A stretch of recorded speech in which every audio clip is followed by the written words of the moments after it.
some encouragement.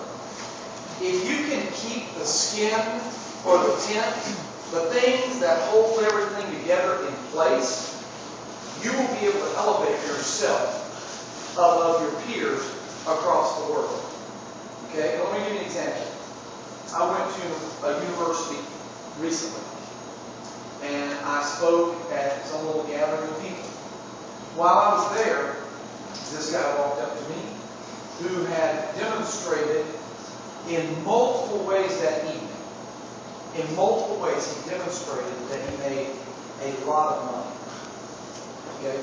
For one, he parked his Lamborghini on the curb outside. And in my opinion, so that someone would come out and have to tell him, who has the Lamborghini, can you please move it? That's what it looked like to me. So he did several things like that to establish the fact that he had a lot of money. After it was over, he came up to me and asked me a question.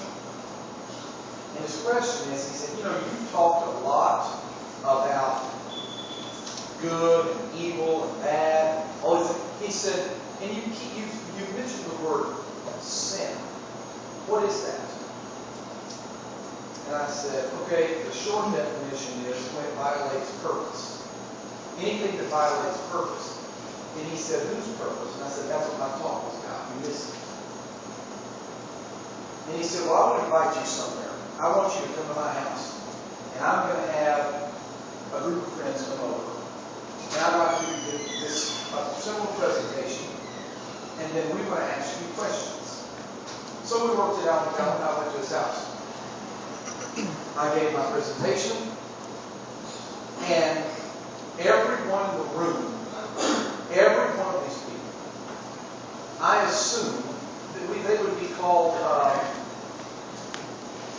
I don't know the exact word, but I will say this. It was CEOs and people that can make things happen. This was called. And you should have heard the questions they asked me. They were asking questions that many 7th and 8th graders would ask me. I mean, really basic questions. And you know what they're missing? They're missing any moral compass whatsoever. One guy said to me, whose evil are we talking about?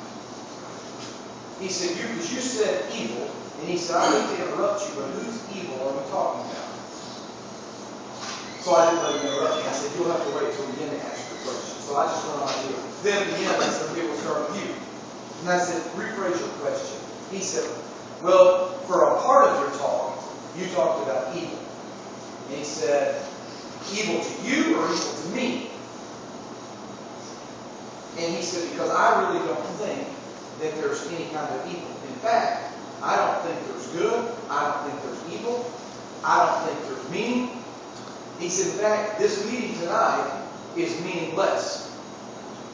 We're all sitting here listening to you talk, and it doesn't mean anything. Nothing you said means anything. And he said, in fact, I would put forth that nothing on the planet has meaning. So here's what I said. Now, does that sound like a good, smart statement to you? So this is what I said to him. I said, you do not mean it. He said, yes, I do. I said, no, you don't. And he said, yes, I do. So I walked over here, and he was sitting up right here, and I said, no, you don't. So this is Mr. Lamborghini, by the way. And he said, yes, I do. And I said, no, you don't. And he said, who are you to tell me that I don't believe that? I said, okay. I said, stand up so all your friends can see. So he stood up. He was very handsome in the room. He stood up, and I said, say it again. He said, everything is meaningless. So I said, well, I assume that you want everyone in here to take what you just said as meaningful. But if it's not meaningful, then what you said is meaningless, so you said nothing. You can sit back down. You see what I'm saying? This is a guy who makes 7 figures a year and drives a Lamborghini around and doesn't know that life has meaning. You know why? Because just like Dr. Watson, someone pulled the tent back. And he's looking up in the stars, nobody sees how much money can I make, and what can I drive, and who can I impress, and who can my friends be. And he's missing. And here's the sad thing.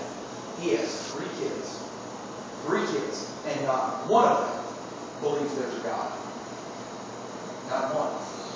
And if this book is true, and they do not come to the knowledge that Jesus Christ is God and accept Him into their heart, when they draw their last breath, they're going to walk into hell.